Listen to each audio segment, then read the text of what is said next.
Hey there beautiful people, welcome back. If you have ever wanted to set your favorite MP3 song as your Android ringtone but weren't sure whether to start, you are in the right place. I will walk you through every step in a simple, easy to flow way, so let's jump right in and get started. First of all, open the settings app on your phone.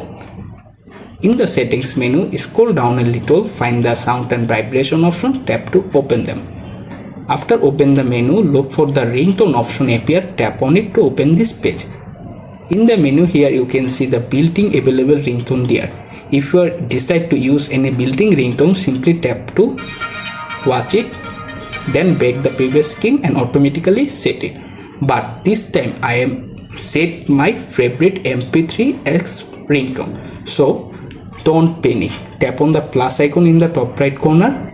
After that, here you can see the all of save MP3 on your phone. Now choose the one if you add.